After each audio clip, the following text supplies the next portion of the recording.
analisis dan kami cocokkan dengan data peta BIG tentang data peta spesial tematik tentang garis pantai. Mana yang ada di garis pantai, mana yang ada di luar garis pantai. Karena kalau yang di luar garis pantai itu tidak bisa disertifikatkan, karena itu namanya masuk dalam Kemen Property atau Kemen Land. Sementara yang masuk di dalam garis pantai itu masuk namanya private property, ini yang bisa disertifikatkan. Yang masuk di Kemen Property tidak bisa kita sertifikatkan. Nah, terus yang masuk di dalam Kemen Property mau tidak mau harus kita batalkan.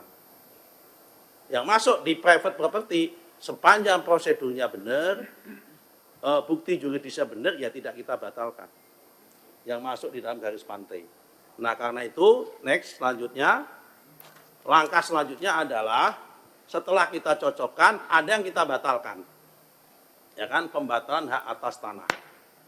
Sementara ini yang kita batalkan 50 bidang sementara ini.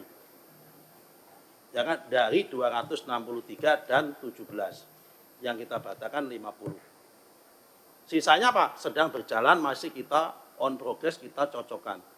Mana yang di dalam garis pantai, mana yang di dalam luar garis pantai. Apakah nambah? Potensinya bisa nambah. Karena kita baru bekerja praktis baru 4 hari. Karena Selasa, kita umumin hari Senin, Selasa, Rabu, Kamis, Jumat. 4 hari. Kemudian libur, kita masuk hari ini. Selama 4 hari, kita dapat 50 bidang tanah. Nah, langkah selanjutnya bagaimana? Yang pertama adalah pembatalan hak atas tanah bagi yang pertama proses pembuktian juridisnya tidak betul. Nomor 2, pembatalan hak atas tanah bagi yang prosedurnya tidak betul. Yang nomor 3 adalah pembatalan hak atas tanah bagi apa yang bisa jadi juridisnya betul, bisa jadi prosedurnya betul, tapi fakta materialnya saat ini sudah tidak ada. Itu kita batalkan. Nah, kemudian nomor 2, kita melakukan audit investigasi terhadap proses penerbitan sertifikat tersebut. Dari hasil audit tersebut, kita merekomendasikan pertama, rekomendasi pencabutan lisensi kepada KJSB, Kantor Jasa Survei Berlisensi. Karena yang melakukan survei dan pengukuran itu perusahaan swasta. Karena di kita menggunakan 2 survei. Pertama, survei oleh petugas ATR BPN. Yang kedua, bisa lewat jasa survei berlisensi, tapi disahkan oleh petugas ATR BPN. Nah, kemudian kita memberikan sanksi berat, pembebasan dan penghentian dari jabatannya pada mereka yang terlibat kepada 6 pegawai dan sanksi berat kepada 2 pegawai. Nah, nama-nama pegawainya siapa saja kami nggak bisa sebut, ya kan? Kami hanya sebut inisial. Yang pertama adalah JS, Kepala Kantor Pertanahan Kabupaten Tangerang pada masa itu. Kemudian SH, ex Kepala Seksi Penetapan Hak dan Pendaftaran. Kemudian ET, ex Kepala Seksi Survei dan Pemetaan. Kemudian WS, Ketua Panitia A. Kemudian YS, Ketua Panitia A. Kemudian NS, Panitia A. Kemudian LMX, Kepala Survei dan Pemetaan setelah ET. Kemudian KA, ex PLT, Kepala Seksi Penetapan Hak dan Pendaftaran. Ini 8 orang ini yang sudah diperiksa oleh inspektorat dan sudah diberikan sanksi oleh inspektorat, tinggal proses peng-SK-an saksinya dan penarikan mereka dari jabatannya tersebut. Lanjut.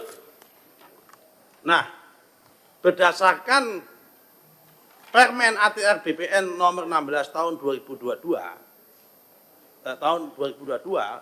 tentang kewenangan penerbitan hak atas tanah, penetapan hak atas tanah atau pemberian, kita itu mengenal 2. Pertama adalah pemberian dalam bentuk konversi dari GIRIK menjadi SHM, sama pemberian hak dari tanah negara menjadi HGU, HGB maupun hak milik.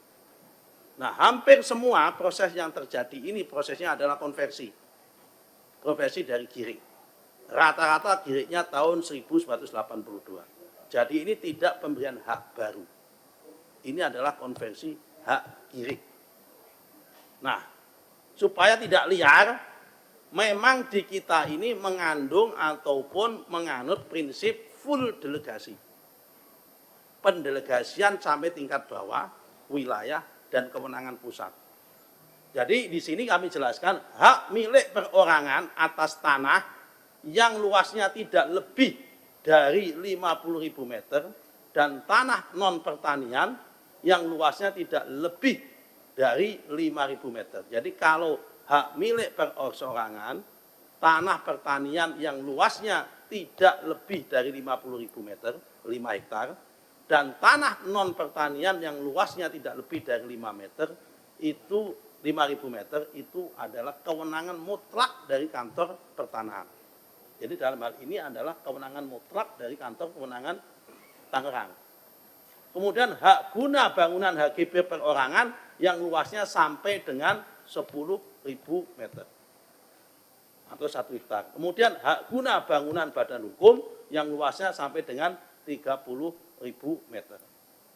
Nah, kemudian kantor wilayah hak milik perorangan tanah pertanian yang luasnya lebih dari 50.000 meter sampai luas batas maksimum dan tanah non pertanian yang luasnya antara 5.000 sampai 15.000 meter.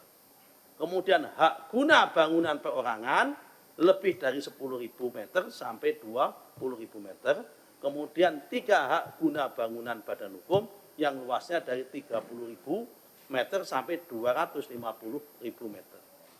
Menteri itu ngurusin hak guna bangunan badan hukum yang luasnya di atas 250.000 dan hak milik perorangan yang luasnya non pertanian yang luasnya di atas 15.000 meter dan hak guna bangunan perorangan yang luasnya di atas 20.000 meter.